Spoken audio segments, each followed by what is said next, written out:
You're there. You got cast. Yep. That's the praise. You roll, you do the thing, you adjust. I mean, I think I was talking about this the other day. I think the audition is the freest you're gonna ever be with your character, and then you're gonna go to set, and you're gonna be like, "Cool, this is just me," and someone's gonna direct me where to go, and I just have to fit, and I have to hit this mark, and I have to dance around the camera this way, and I gotta make this move, and I gotta say these lines. That's it. Just do your job. Like, you don't gotta be the hero. Um, but also, like, feel free to ask questions and collaborate. Like, just because I was working with people that have been doing it for 5 times as long as I have doesn't mean I'm not supposed to be there.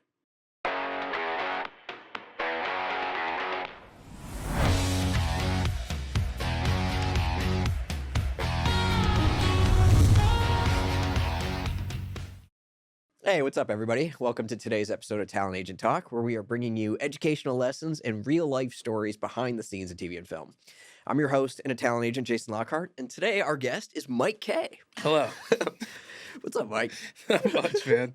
Dude. Just kicking it. I mean, first of all, I just want to say that it's really great to be able to like sit here and hang out because Mike is also one of the fiercest competitors in our fantasy football league. Very true. Yeah, If it's I a mean- competition, I'm gonna go hard on it. That's the plan. Well, I'll never forget the one draft we did when you had like all of this like material and research in front of you and like headphones on. You were like Yeah. analyzing. I like, was probably listening to a podcast about drafting as we were doing the draft. Like, I'm in. I would imagine. Yeah, that's my philosophy, man. You know what? But I would say that I bet you, I'm not your agent, but I bet there's a parallel to how hard you work in your acting career because you killed it on that recurring guest star, dude. Thank on you, the man. Bondsman. You I did. appreciate it. I was sitting there watching with my wife, and you came on. I was like, "Holy shit, that's Mike Kaye from football!"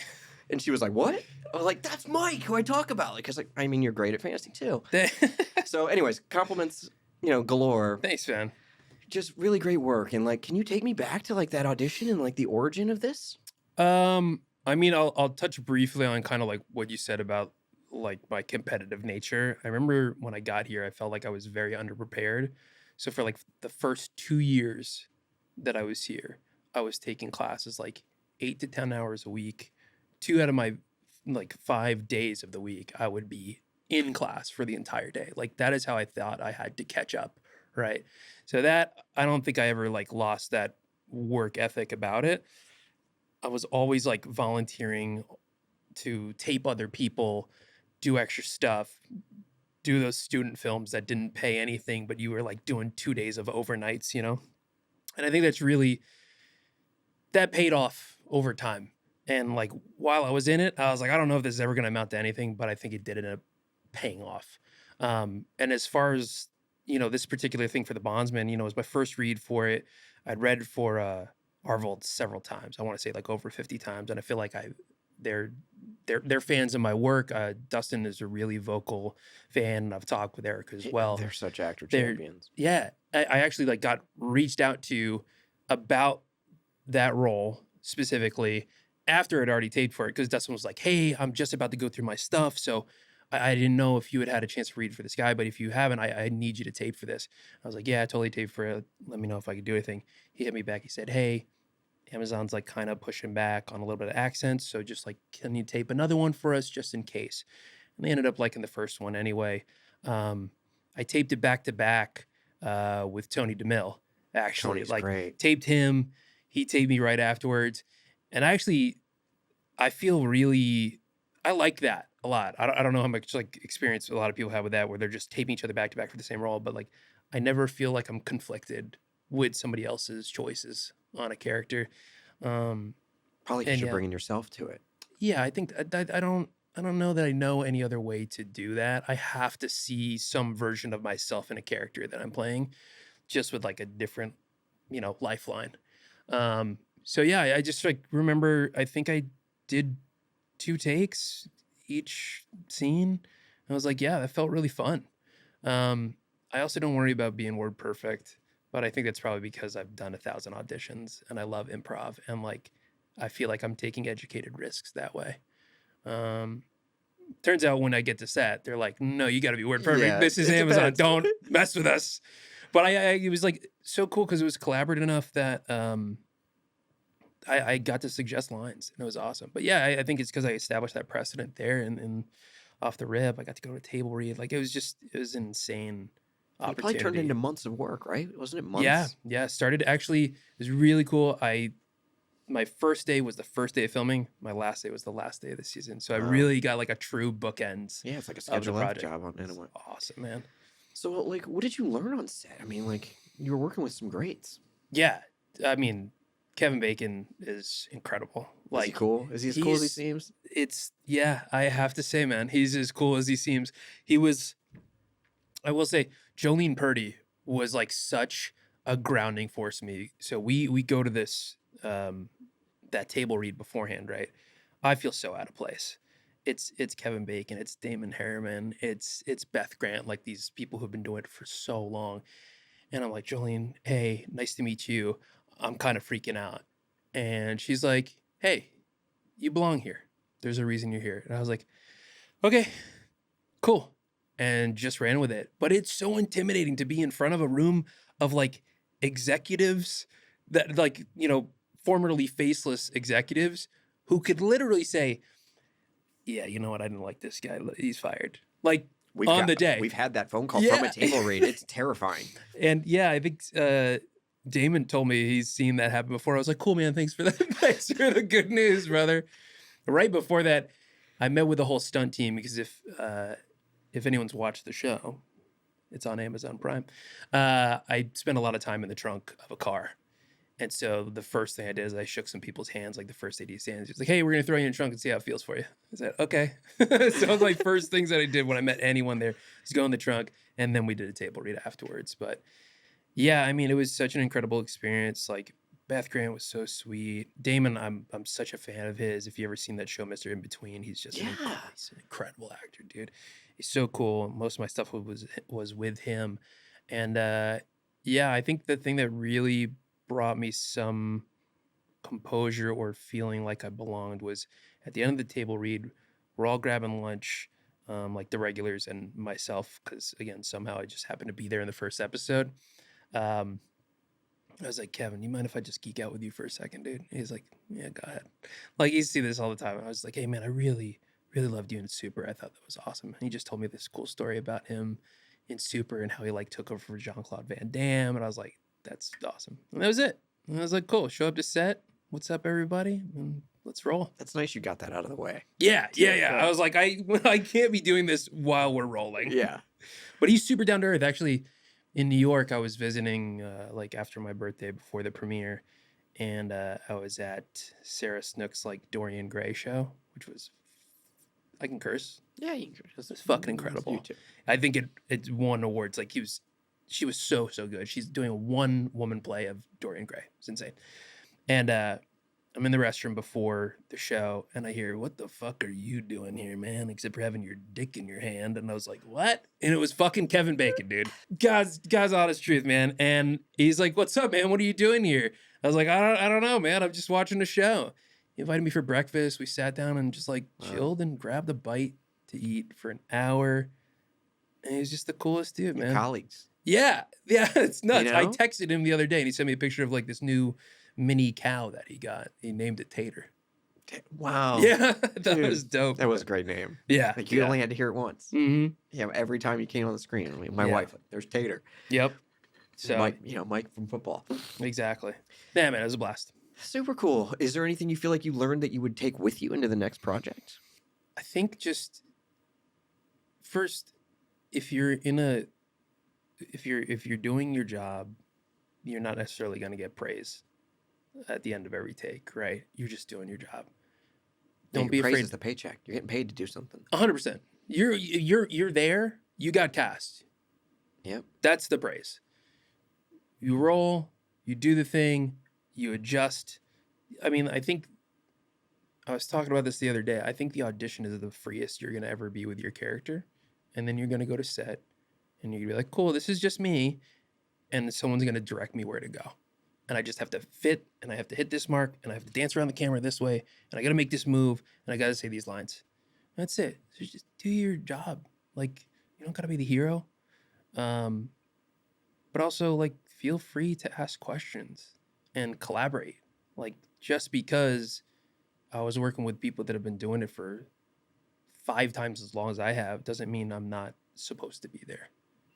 That's So great. And I do think sometimes it takes a bigger role or a recurring role to gain that realization. very true. You know, like if you've done 3 co-stars and you've never worked for more than a day or two, like how do Hmm. you know that that's okay? Yeah. You Yeah. know? I think in the co-star space, it is, and everyone that I've talked to who is a bigger actor is like co-star is the hardest thing to do because you have to show up as a complete stranger to an established group of people To a and be like, family, yeah, to a eh, business. 100 people that have all been working with each other for at least a month and go, all right, I'm here to say my 2 lines. And you got to absolutely crush it. Yeah. Um, And you might have to move and hit 3 marks and just it be costs a lot of prepared. money every take. Yeah. Time. Yeah. And when there's execs there, like kind of watching as well, the intimidation can be like overwhelming. You just have to throw it away and just do your job, you know? Yeah. But yeah, it's 100% because I was able to come back. And that's really when I think the building of your character and the confidence gets to grow is when you're like, oh yeah, I've been here a couple days. I Yeah. know your name. I can say what's up to the AD and the director and on a first name basis, you know, and that's when you start to like, oh, this is a really cool ass job that I get to do. Yeah, man. And it was so great. Now you're gonna have that footage forever, and that recurring guest star credit forever can only lead to more. That's the hope, man. You know, but I Yeah. think that the lessons that you have that hopefully like younger actors or aspiring talent, like I hope they hear that and they take that in and like it's so hard. It's so Yeah. competitive, you know. But I think the more success that actors have and the more they share about how and why, the more Mm-hmm. you learn from teaching it and realizing it and saying it out loud, and the more that other people can hear it and think, oh, maybe I can start to practice what they're preaching. I mean, I guess the best advice I would say is just like keep doing it. Like just figure out ways to scratch the creative itch. Like it doesn't have to be perfect. You don't have to have all your ducks in a row before you execute something. But also like make sure that you're training. Make sure that you're really like doing the thing. Don't just pretend. Like I very much have a respect for, I'll put it this way. After like 4 years of training with like scene study and Stanislavski and on camera and all these things, I was like, I feel like I've skipped a lot of the basics. And I went and like took a movement class. And it was like the best thing I could have Oh, done for interesting. myself, Well, I didn't do these things. I started late. So going back to those basics, like remember that the foundations are really gonna build and be so important for this stuff when you get to do the bigger opportunities. And I think a lot of people are like, yo, I just took an on camera class. I'm ready to go. No, you're not. You're ready to audition. You're not necessarily ready to perform and really like be that character. So yeah, like training is super important and just reps, man. Dude, I truthfully, I want to say I've done about 1,200 auditions at this point. I've gotten 1,150 no's. You know what I mean? At least. So don't let it discourage you. But no one can take all those auditions away from you. Right. You know, imagine if you really wanted to be great at golf and you played golf 1,200 days. Yeah. You'd be so much better now than in 1,150 days ago. Yeah. It's crazy. And I actually don't think most people train hard enough or enough. No. But I knew that you did and that you do just from the way you play fantasy. Like I said, man, if I'm going to put my mind to something, I want to excel at it. And I don't know necessarily where that came from. I'm an only child. It's not like I was competing with like siblings growing up, but I knew that this industry in particular is so competitive. And if you're just kind of like half-assing it, there's no way you'll reach this much success. Maybe you get lucky, but if you're trying to get it based on meritocracy, you have to put the work in. Absolutely. I think a lot of people think that's just going to come. You know, definitely from my seat. I think Oh yeah. you know, I meet a lot of people that want to be an actor and they think immediately, you know, my kid could be an actor, my cousin could be an actor, my whatever, I could Yeah. be like, You can be entertaining, you can be funny, you can be a good person, you can be all these things, but you have to put the reps in. Like yeah, I from the first classes I took here, there are like maybe 15% of those people still in the business because it is so yeah, discouraging. they've given up, they've lost to the competition and they've 100%. taken themselves out. Yeah. because you get discouraged. I mean, shit, I get discouraged all the time. Just Don't think, get me wrong. what if you would have quit a year ago? Oh, it Would would have this been have the worst happened? mistake. No, You no, would no. have, you would I have could- never, you would not be getting text messages from Kevin Bacon if you quit a year ago. That is very true. I mean, I had so many times where I did think about it. First off, we had COVID. I'd booked like 3 things right before COVID hit. And I was like, shit, man, this is my momentum. Here we Yeah, go. I think I'm I a saw you working in something actor. else. Will Trent, maybe?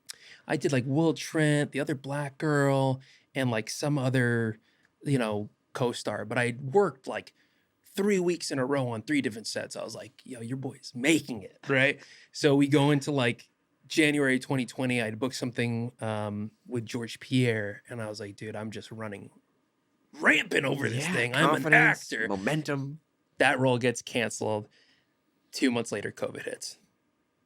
I'm like, what the fuck am I doing, man? Same thing happens right before the writer's strike, right? 2 or 3 things get booked. I'm on a roll.